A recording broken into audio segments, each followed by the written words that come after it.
Hello, everyone. Welcome to the Fired Up Live Show. What's up? What's up? Our topic for today is growing your blessings. Do you feel blessed, friends? Mga ka-fired up, do you feel like you're blessed? Or maybe you're feeling a bit like on the lacking side lately. Parang, Lord, kailan mo ba ako i-bless? Panginoon, kailan ba darating yung inaasam-asam namin na opportunity? No, Lord, why is everybody else getting blessed and I don't feel like being blessed? I don't know if those are your prayers these days, but the key to really growing our blessings is good stewardship. Ayan, yung salitang stewardship. Let's dive into that. And before we proceed, of course, ayan po, please let me know if you're here and where you're watching this from. And yes, please share this to your profile in your Facebook page or tag your friends. Ayan po. So let me know if you're around. Let me know if you're fired up. Oh, yun, nandito na ang aking misis. Si Michelle. All right. Shout out sa aking misis. Ayan. So, let's discover how to grow our blessings because indeed, the Lord does not lack in His provision.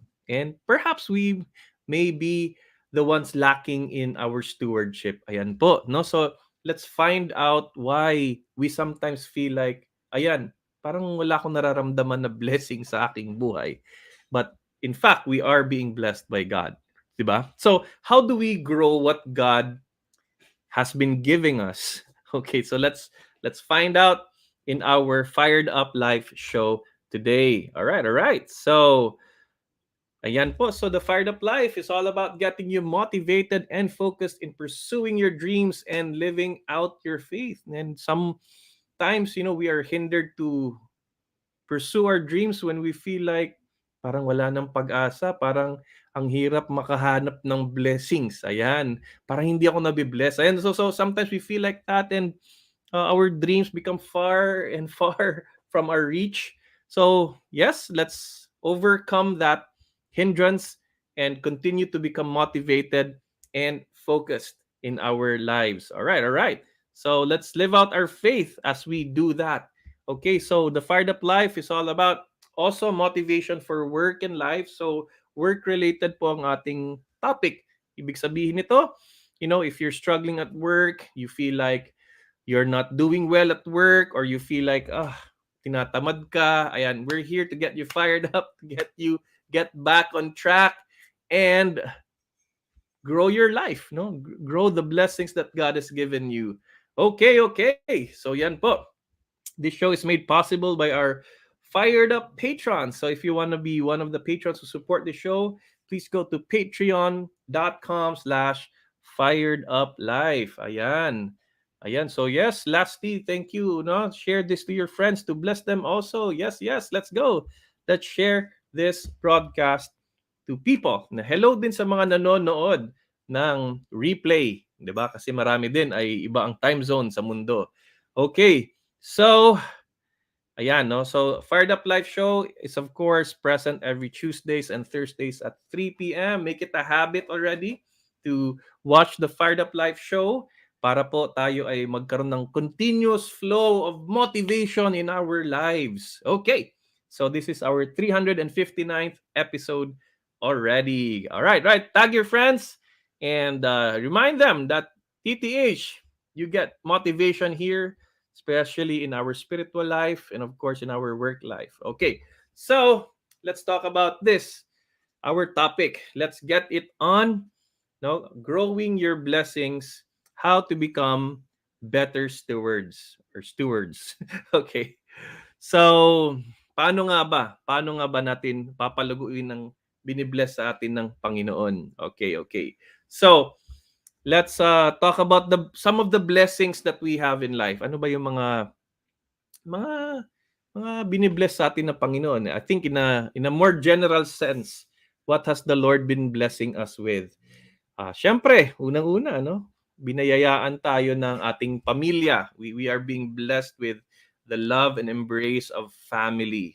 Okay, so whether you're growing your family or you belong to a family, you're one of the daughters or sons, Ayan, no? So napaka-blessed talaga that we are surrounded with people whom we feel like grabe will always be there for us, will support us no matter what happens in our lives. So we're blessed by our families. Of course, we are blessed by our livelihood, whether malaki ang sinisweldo mo or just enough. Okay, so those are blessings. It's a blessing that we are having a way to pay our bills, to be able to pay for the things that we need to survive. Okay, so these are some, no, livelihood is one of those major blessings in life. And definitely the blessings come in non-monetary ways, especially through the friendships that we have, friendships in community, friendships at work, friendships in your educational life, 'di ba? Yung mga batchmates natin sa high school and college. Of course, our relatives are blessings also to us because they are our blood. Ayan po. Ano pang ibang blessings that we can identify? Okay, faith and the church, our faith, 'di ba? And the community that surrounds us, who supports us in our faith and where we also grow in faith. No, these are some of our blessings, and definitely faith, our faith and the teachings in the church are making us directed towards the right direction, di ba? Towards the Lord, towards heaven. So those are some of the blessings in life. And of course, the blessings in life also are our unique talents. Kung ano yung mga, yung strengths mo, kung ikaw ay isang tao na mahilig mag-connect sa ibang tao, organizer ka, you're very systematic, or perhaps you're very artistic, or you are a good writer, whatever it is, you're a teacher, whatever job that you have and where you can express your talents. Ayan, napakalaking blessing po na meron po tayo niyan. Okay, so these are some of just the blessings that I could identify. Syempre, pag sinabi pong blessings, mahaba po ang listahan na yan. Walang never ending. That the life that has been given us is truly one great blessing from the Lord. Ayan. But what hinders us from growing these blessings? Bakit hindi nakikita natin na lumalago itong mga relationships natin, or probably the money that is being bestowed upon us? No, baka one of those reasons why we're not growing in the blessedness of life is because we can become wasteful. Ayan, marami tayong di sinasayang. Hindi ko lang po alam kung isa kayo sa mga lumaki sa isang bahay na nagagalit ang parents mo pag may sobrang pagkain, 'di ba? Pag hindi malinis yung plate. Ayan. Kayo ba, no? Sabihin niyo lang, i-acknowledge niyo lang diyan sa ating comment section. Okay, so yan, yung nanay ko nagagalit pag may mga kahit mga 3 pirasong kanin diyan. No? So, we want, no, to spend our money to buy food, but not in excess, no, not in excess na masasayang siya. No, I don't know, some cultures, some would like just order and order food and make sure that at the end of what they're eating, maraming sayang, di ba? And grabe, and even some restaurants at the end of the day tinatapon na lang yung sobrang food. 'Di ba? Nakakapanghinayang. And I don't think we will grow at all if we keep on wasting stuff.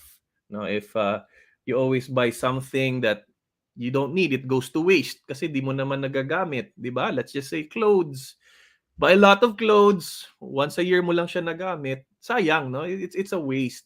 You wore it once, maybe that's okay if it's like a barong or a coat and tie, you wear it on special occasions. But imagine if there's just so many clothes, and there's a lot of people who don't even have clothes to wear. So yung wastefulness, the you've been blessed with resources, but you've been blessed with a lot of food, but there's a lot of the throwaway culture, no? Maraming tinatapon, marami tayong sinasayang.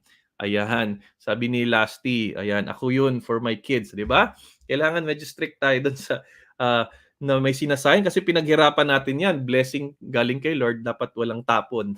Ayan, so maybe one of these, wastefulness is one of those things that hinder us from growing our blessings kasi marami nga tayong sinasayang. Of course, this is something big also, mismanagement.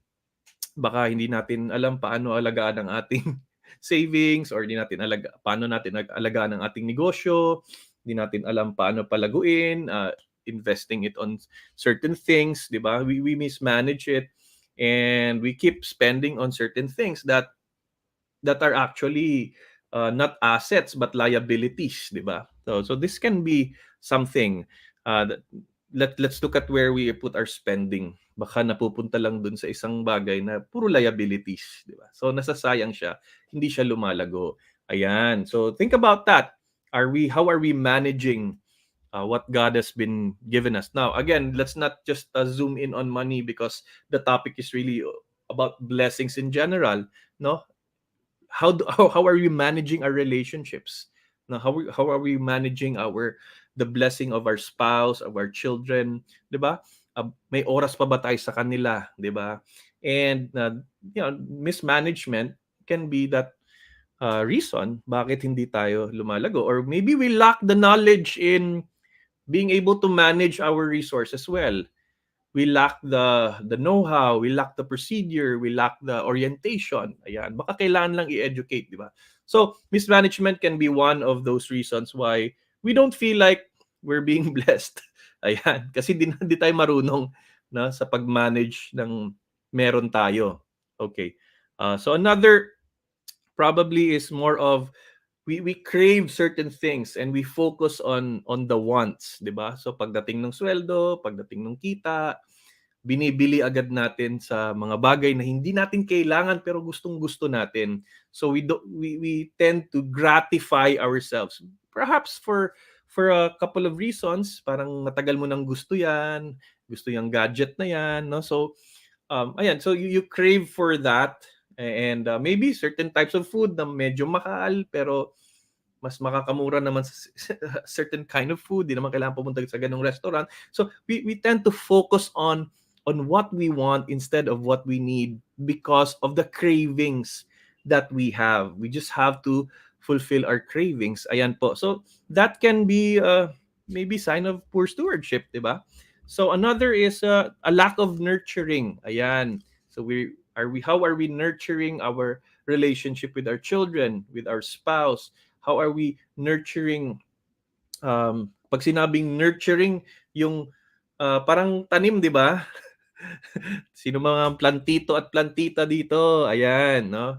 Pakitaas ng kamay o pakilagay ng plant emoji dyan sa ating comment section kung nag-aalaga kayo ng plant. Siyempre, pag di na nadidiligan yung mga plants, mamamatay siya, no? Pero ayan, kapag hindi naalagaan, masyado kang busy sa ibang bagay at hindi mo na naaalagaan yung mga tanim, so mamamatay siya. So ganun din, no, in many aspects of our lives, we are in charge of many things. We are in charge of many blessings. But again, if you are so focused in one aspect of your life na nine-neglect yung iba, hindi na nurture yung iba, at it dies a natural death. Nawawala sa atin yung blessing na yon kasi hindi natin nabibigyan ng panahon, hindi natin nabibigyan ng oras, hindi natin nabibigyan ng uh, time to think of how it will systematically grow. Ayan, so maybe that's a lack of nurturing. So there are many reasons. So lack of nurturing, ayan, craving, focusing on wants, mismanagement, probably wastefulness. These are just some few reasons why we feel like we're not being blessed, or maybe signs of poor stewardship, or parang ano tayo, hindi rin tayo generous, hindi rin tayo nagbibigay no, to nurture other people. Parati natin iniisip lang din yung sarili natin, and being generous is actually blessing other people, and in turn it's part of nurturing other people, no, because of what you have, no? Helping out other people is part of nurturing, di ba? So, ano nga ba talaga ang stewardship? So, if you really look at the definition of stewardship, I just got this, and I Googled the word stewardship, and the first thing that came out is this. Stewardship is the careful and responsible management of something entrusted to one's care. Ibig sabihin nito, we are entrusted to it. So, this is presupposed by the idea that lahat ng meron tayo ay pag-aari ng Diyos. There you go. So, if you don't believe in that, it's gonna be hard to take on the mind of a good steward. Kasi you feel like, okay, pinagtrabahoan ko to, akin to, I earned this. No, but if we don't acknowledge that we're just stewards, na ang ating mga pamilya ay galing biyaya, galing sa Diyos. Ating kinakain, ang ating mga talento galing sa Diyos. Kasi that changes the game.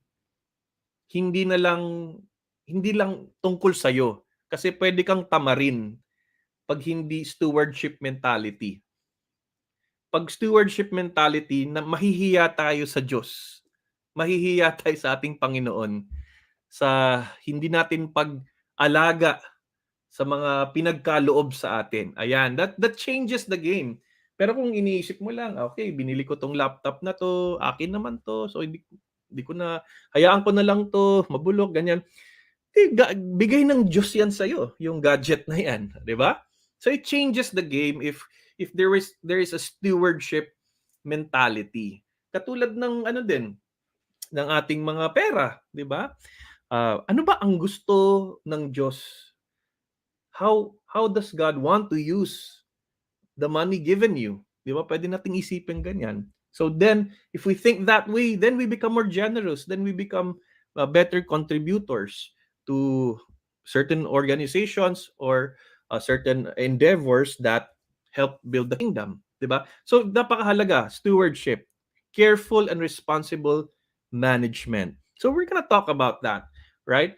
And right now, tingnan natin to. The worst sin against stewardship is to waste your life. Tingnan din natin, life in general. 'Di ba? Sinasayang ba natin yung buhay natin? Hindi ba natin minamaximize ang ating buhay? So we want to grow into the best version of ourselves, our greatest potentials, 'di ba? Okay. So, I want to share with you now, guys, 5 ways to become better stewards of God's blessings. Ayan. So, paki-type na lang po sa ating comment section, fired up to become, fired up for stewardship. Ayan, para mas maikli. Now, let me type that as a banner. Fired up for stewardship. Fired up for stewardship. Paki-type lang po sa ating comments. So, I'll know kung nandiyan kayo. I'll know if you're all fired up. No? Fired up for stewardship. Let's go, let's go. Ayan. Sino makaka-type dyan? Kahit isa lang, ay didiretso na tayo sa ating 5 ways. Ayan, no? Fired up for stewardship. Sino ang fired up dyan? Ayan. So, hey, thanks for being here, Regine. Yes, timely. Thank you, thank you. Lasty is also here. Fired up for stewardship. Ayan, di ba? Mahalaga po na we become stewards of God's blessings upon our lives. So we can grow what He has given us. Ayan, ayan. So, ayan po. So, since may nag-type na ng fired up for stewardships, for stewardship, keep your comments coming.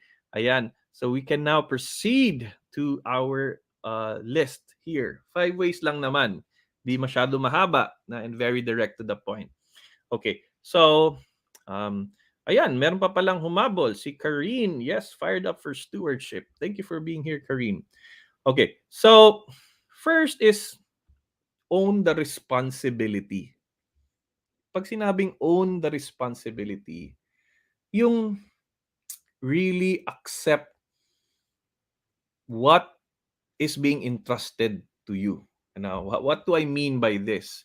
Kasi it's easy kasi when things don't go well, let's just say nawalan ng pera, nalugi, you know, maybe in the context of business, we can always blame this client.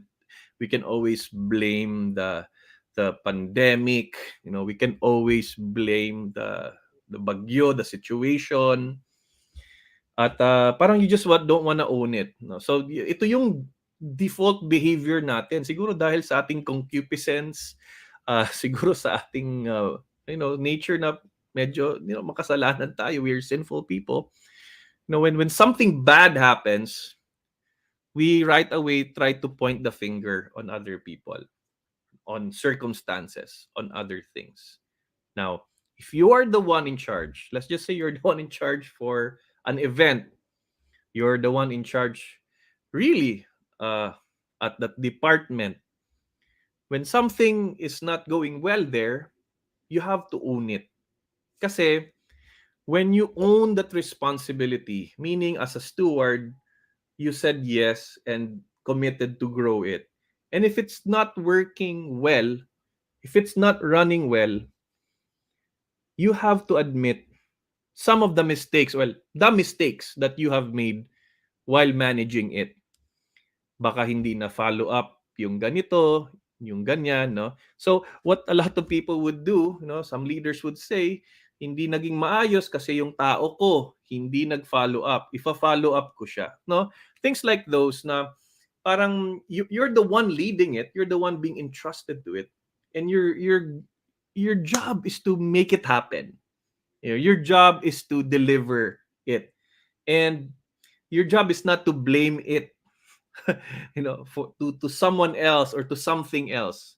So iba pag ikaw yung nag-own ng responsibility. So therefore, if you own the responsibility, a change of behavior happens. A more accountable you comes out of things. No, so kung if like ako, I'm the father of my of my kids. I'm the head of my household, no, in my home.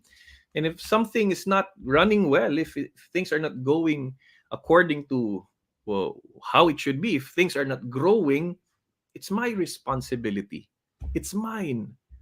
Okay, whether I fail or succeed in it, it's my responsibility. And the more we do not own the responsibility and try to blame everything else and everybody else, the harder it will be to recover from a failure, to recover from things that didn't work, diba? But if you own it, you will definitely act on it. So ganun din, no. What are the responsibilities that are being entrusted to you at work and at home and in your organization? Do you own that responsibility? Are you embracing that responsibility? And are you responding well to that responsibility? Ayan. So, um, nagkakaroon lang ng loss, no? Nagkakaroon ng mismanagement of blessing pag people do not know what they're supposed to do. Ganun lang. Parang everybody's job is nobody's job. So, when we own responsibility or when we delegate some of the things to others, we have to be clear what are we responsible for so that there can be uh, an accountability system. Maliwanag, 'di ba? Kasi mismanagement can be as simple as trabaho ko pala 'yon, na. Trabaho ko pala 'yon. Parang hindi mo pala alam na ikaw ang responsible for making that certain thing grow or that certain thing happen. Okay? So, if it's not working, then you say, yes, it's not working because I didn't do it. I wasn't able to do it well. And therefore I have learned from the situation. I have learned from my mistakes. I have learned from how the market behaves or how the things are right now. Then therefore I will do better and create better systems. So ganyan po ang mangyayari. Of course, we won't succeed in a lot of things sa simula, pero uh, pag binigyan natin ng another chance to become better at bumawi, then therefore we have learned a lot of things and make it better, no, in our responsibilities. Ganun po, no? So, own the responsibility. Huwag nang i-blame sa ibang tao. Yes, people are also at fault for certain things that are not happening, right? But if you're the one in charge, you have to own it. Okay, so that's the first thing. Do you own that responsibility? Yan ba? No? Cargo mo ba yan? Cargo mo. Okay? So that's the first step really to growing our blessings. So we are given that blessing, therefore we are able to respond to it, meaning responsible. Okay. Second is set aside time and attention. So how can we grow our blessings if we are not putting it in our schedules, if we are not putting it in our calendars? And if you do put it in your calendars, are you present there? Are you giving it time and attention? So let's talk about the blessing of family. How much time are we putting in the life of our kids? And are we fully present? Kasi baka kausap natin ang ating mga anak o ang ating asawa, pero nasa cellphone pa rin tayo. Maybe the attention is not there. Maybe the time is there. Oh, you're there, pero you're so thinking still of work and other concerns. Okay, so we have to set aside time and attention. Ganun din, no, in investments and in building business. We have to put that, no. For the past 3 days, I was just trying to build a better system for my business. Yun lang yung ginawa ko po, no? Kasi I realized that if you build a better system, then things will become easier. Pero to build that system takes time and attention. So I got a new application, no, an app that would boost my productivity. At hindi madali ang app to manipulate at first. But nung natutunan ko na siya, because of time and attention, things are more organized, things are more systematic already. So, kailangan talagang matutunan yung mga bagay-bagay para lumago. Okay? Time and attention. Hindi lang siya setting aside time for it, pero talagang being fully present. Let's just say you want to grow in a certain skill, certain knowledge, no? So you set aside time, umattend ka sa webinar. Nandoon ka sa webinar, kasama na yung speaker nandoon. Pero you're not there. You're not putting in the attention, hindi ka nakikinig sa speaker, naka-off cam ka and you're doing something else, hindi ka nakikinig, 'di ba? Wala yung attention mo dun sa training. And therefore, you won't grow as much as you should because you didn't give enough attention. Okay, so that's number 2, guys. Number 3 is try your best to be organized and systematic. 'Di ba? Putting things in order is part of growing your blessings. No? Putting your finances in order, putting your relationships in order, uh, putting your business in order, and creating better systems for it. Okay? Pag sinabi pong systematic, it's also involving, do you have a regimen? Do you have a plan of life? No, what happens? What time do you wake up? What time do you end work? What time is your prayer time? What time is your family time? No, baka kasi araw-araw iba-iba, walang system, walang organization. Okay? Of course, schedules can change, pero there has to be a semblance of structure. These structures are ways to grow your blessings in your life. Okay? The blessing of family. So, if you're going to be organized, what time do you really spend with your family? The blessing of work. How much time are you dedicating to your work for it to grow? What is the time block for that? 8 to 5 ba yan for you to grow in your work? The blessing of your friends and relatives and your friendships and your community. Are you still serving there? Is it part of your system? Is it part of your organization in your own life? No, kumbaga, ano yung itsura, no? If I would look into your daily schedule, may structure ba siya o iba-iba siya araw-araw? Ngayon ba gigising ka ng 5:00 ng umaga at bukas ay 10:00 ng gabi? Ng hapon, ng umaga, no? No?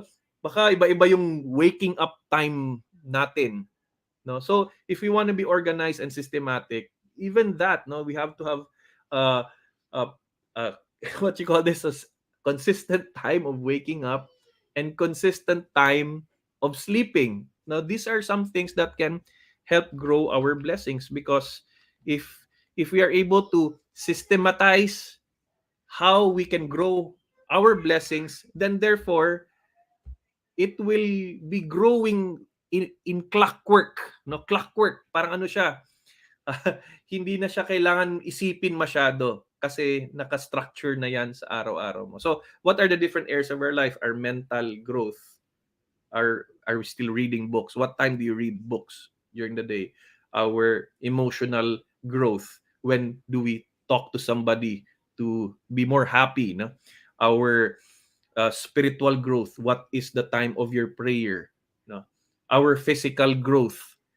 What in your structure, in your organization, or in your system are you exercising? Things like these are very important to grow our blessings.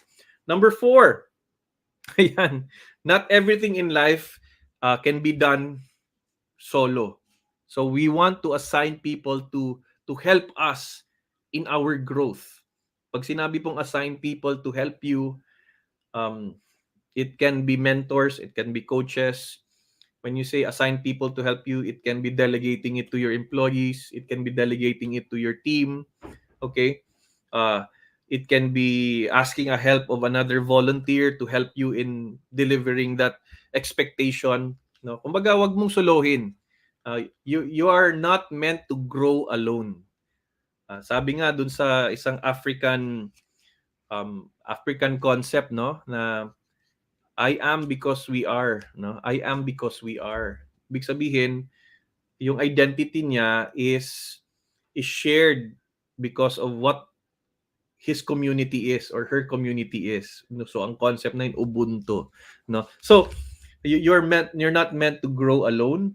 You are meant to grow with others, and therefore you want to delegate certain things, empower certain people, you know. And admittedly, this is one area that I kind of struggle, kasi I want to do a lot of things on my own.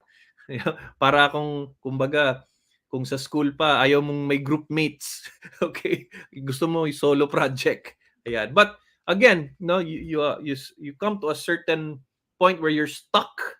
You're stuck because kulang yung oras mo, kulang yung skill mo, kulang yung panahon mo.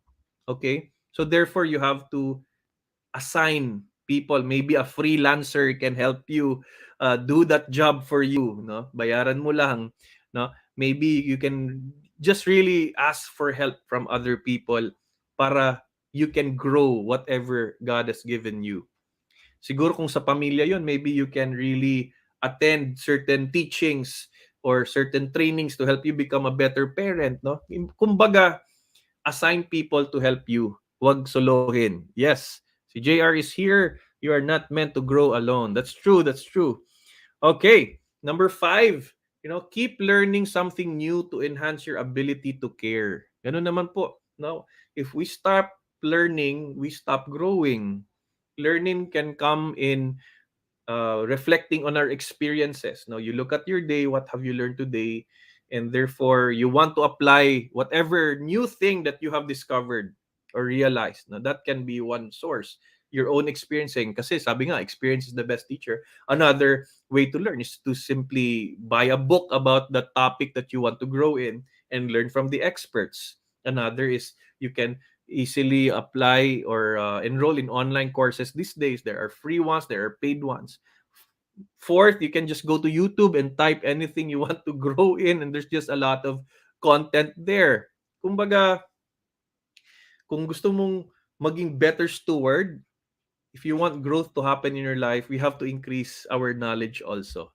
Okay? So keep learning. Be a lifelong learner. Huwag tumigil sa pag-acquire ng new knowledge, because the reality is new things pop up. New things pop up. There are new things that we don't know about yet, no? Na kailangan na matutunan, like mga NFT, non-fungible tokens, mga yung mga. Tapos if you look at the faith, if you want to grow in your faith, they're just treasure trove of knowledge that we have to acquire when it comes to our faith, no? Mga sulat ng mga church fathers, mga ang ating mga doktrina, no? Ang mga research ng mga biblical theologians, well, things like those. These are certain deepenings that we need to enter into so that we can grow and nurture our faith life. Okay? So keep learning. Matatapos na lang yung ating buhay, hindi pa natin makukuha yung the full knowledge of what this world is offering us, 'di ba? So there you go. You want to grow by learning. Keep being a learner. Okay, so those are the five things that I'm sharing with you. At syempre at the end of the day, at the end of our lives, you know, ito yung ating dapat goal. Masabi ng Panginoon, no? Well done, good and faithful servant. You have been faithful over a little, I will set you over much. Enter into the joy of your master, di ba? Well done, good and faithful servant. Okay. So, yan yung gusto natin.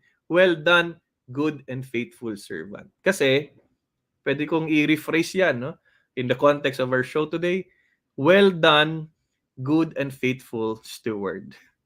Okay, ang sarap sigurong pakinggan nun na when we finally enter into the gates of heaven, sasabihin sa atin, well done, good and faithful steward. Well done, good and faithful servant. Ayan, ayan. Yes, learning is a lifelong journey because change is constant. So true, so true. Thank you, JR, for your comments. Yeah, so let me review now the things that we've learned. 5 ways to become better stewards of God's blessing. Number 1, own the responsibility. You know, i-embrace mo yan, cargo mo yan, blessing mo yan, i-grow mo yan. Yan. Number 2, set aside time and attention for whatever it is you want to grow. Kung wala kang oras, wala kang panahon, at wala yung pag-iisip mo doon, very distracted tayo, hindi tayo mag-grow in that blessing that God has given us. Number 3, be organized and systematic. Simply improve your system day after day or week after week. Fourth is assign people to help you because you're not meant to grow alone. You're meant to grow with a community, no, a group of people or with your family. And number 5 is keep learning something new to enhance your ability to become a better steward or your ability to care. So yun lang po yung 5. Let me know which of the 5 things you like best. Which of the 5 things made an impact on you today? Which of the 5 things has motivated you in your life today? Let me know. I'd really appreciate it for feedback, or maybe you have a question in your mind. May gusto kang itanong in terms of stewardship. So go right there in our comment section. I'll be happy to answer them. Right, that's awesome. Okay, so keep your comments coming, guys. Ayan, so you can support also the Fired Up Life show in 4 ways. Be a patron. There's a link there. You can send stars. Also, you can also support through Facebook, being a Facebook supporter. And fourth way is you can just send through GCash, whatever support that you feel that you can give. All right. So again, go to patreon.com/fireduplife. This is how I sustain the show. And as a good steward of the blessings from the patrons, I keep on showing up every Tuesdays and Thursdays to give out this free motivational session to anyone who has the time and attention. Ayan po. Of course, salamat po sa mga ating patrons and supporters. Here they are. Salamat. Thank you so much, guys. Ayan. So yun po. Again, send stars or you can buy my book, 365 Fired Up Days. Just proceed to fireduplifestore.com. And of course, if you are at the corporate level, you can choose any of my services here: team building, leadership training, a Passion 8 training program, which is like 8 values, 8 things I want to teach your employees. Fourth is customized values formation. And fifth is I can also give retreats and recollections for your company. So that's the Fired Up Life training services. Okay. So again, for those who want to grow in being a creator, kung gusto mo yung ginagawa ko dito, you also want to create your own platform online, Okay, you can be part of Fired Up University's an online membership for Filipino Catholic creators. So there you go. Just go to firedupu.com and check it out. Okay, awesome. So again, let's grow our blessings, guys. And yes, let's become good stewards para at the end of our lives, sabihin ng Panginoon sa atin, well done, good and faithful servant. Well done. You have been a good steward of the blessings that I have given you. That's it. That's our show for today. Salamat po sa panonood. Please share this to your friends who might have missed it. And of course, kita-kita tayo dito sa ating Facebook page, Kirby Fired Up Life. And see you next Tuesday for another Fired Up Life show. God bless. Bye.